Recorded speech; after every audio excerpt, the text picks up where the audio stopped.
1828년 봄, 독일 뉘른베르크의 한 광장에 낯선 소년이 나타납니다. 제대로 걷지도 말하지도 못했습니다. 손에는 알 수 없는 편지 한 장만 들려 있었습니다. 훗날 그가 남긴 말은 유럽 전역을 충격에 빠뜨립니다. 태어난 이후 줄곧 작고 어두운 방에 갇혀 살았다는 겁니다. 이 소년의 이름은 캐스퍼 하우저. 지금부터 그의 이야기를 따라가 보겠습니다. 1828년 5월 뉘른베르크의 한 병사가 광장에서 이상한 소년을 발견합니다. 소년은 제대로 서 있지도 못했고 말은 몇 개의 단어만 반복할 뿐이었습니다. 걸음걸이도 어색했는데 마치 오랫동안 걷는 법 자체를 거의 써본 적 없는 사람처럼 보였습니다. 손에 들려있던 편지에는 이 아이를 맡아달라는 짧고 모호한 내용이 적혀 있었습니다. 발신인도 소년의 이름도 정확히 밝혀져 있지 않았습니다.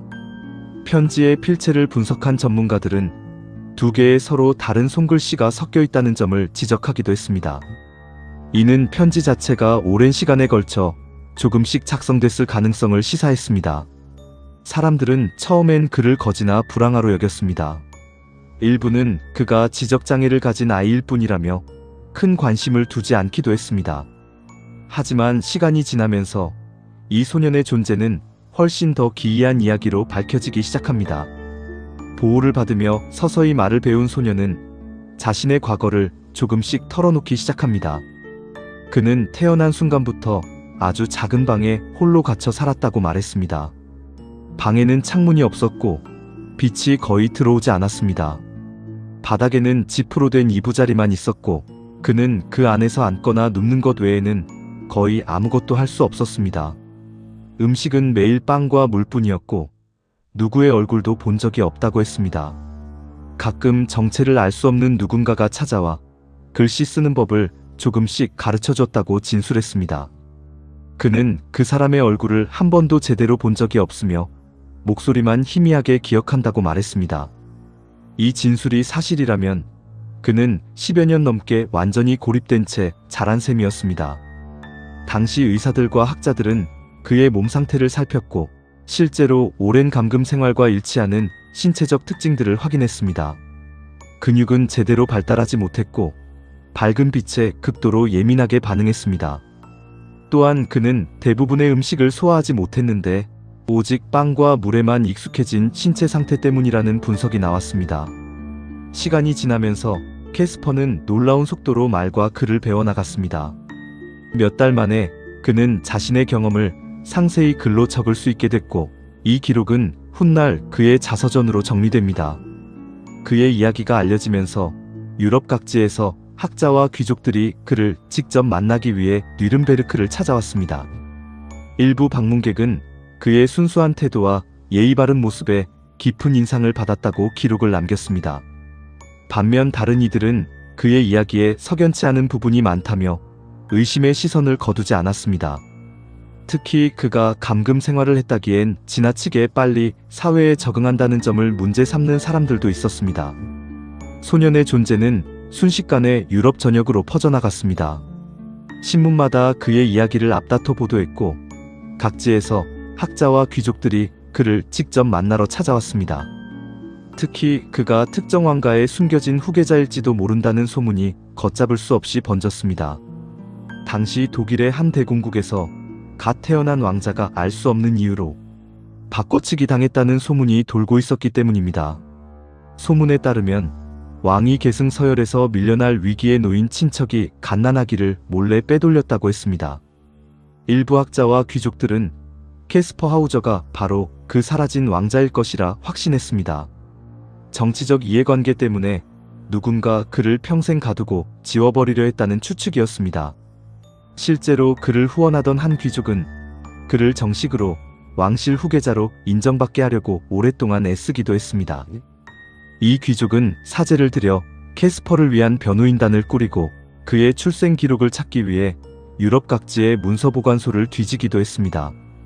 당시 해당 대공국의 실제 권력자는 이런 움직임에 상당히 불편해했다는 기록도 남아있습니다. 만약 캐스퍼가 정말 사라진 후계자로 공식 인정된다면 현재의 왕위 계승 서열 전체가 뒤흔들릴 수 있는 사안이었기 때문입니다. 물론 이 왕실서를 뒷받침할 확실한 문서나 증거는 끝내 나오지 않았습니다. 캐스퍼가 유명해진 지 얼마 지나지 않아 첫 번째 습격 사건이 벌어집니다. 정체를 알 수 없는 남성이 그의 이마를 칼로 그었고 그는 가까스로 목숨을 건졌습니다. 캐스퍼는 후드를 뒤집어 쓴 남자가 자신을 노렸다고 진술했습니다. 경찰은 침입 흔적과 상처 위치를 조사했지만 범인의 신원은 끝내 밝혀내지 못했습니다.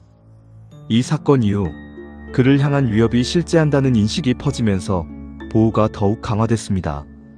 그를 후원하던 귀족은 경호원을 붙이고 거처를 옮기는 등 여러 조치를 취했습니다. 하지만 이런 노력에도 불구하고 불안한 분위기는 쉽게 가라앉지 않았습니다. 그리고 1833년 12월 두 번째 습격이 벌어집니다.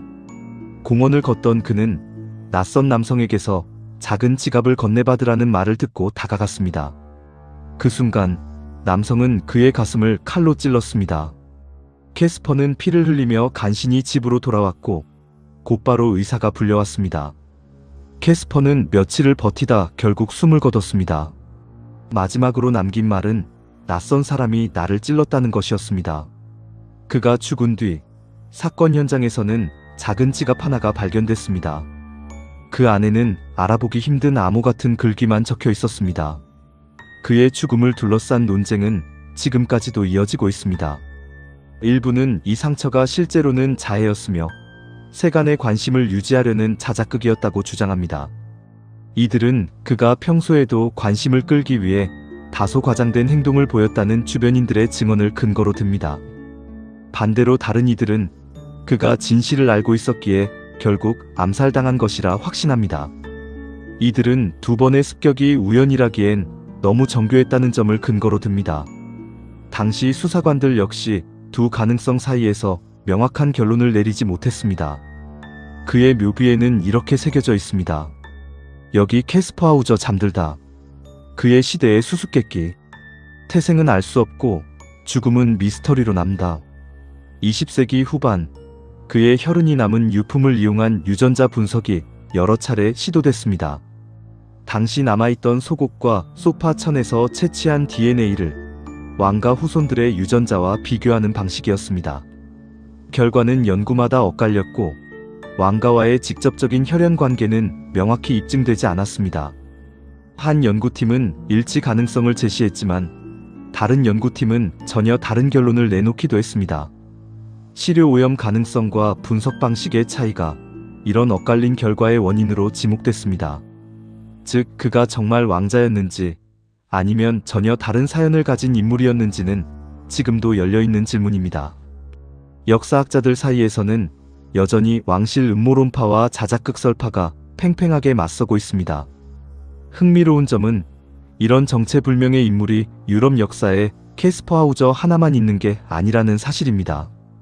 비슷한 시기 여러 나라에서 신원을 알 수 없는 채 갑자기 나타났다가 의문사로 생을 마감한 사례들이 종종 보고됐습니다. 이런 사례들은 당시 유럽 왕실 사이의 복잡한 권력 다툼과 무관하지 않다는 분석도 있습니다. 한 아이가 갑자기 나타났고 몇 년 뒤 갑자기 세상을 떠났습니다. 그 사이 그는 자신이 누구인지조차 온전히 알지 못한 채 살았습니다.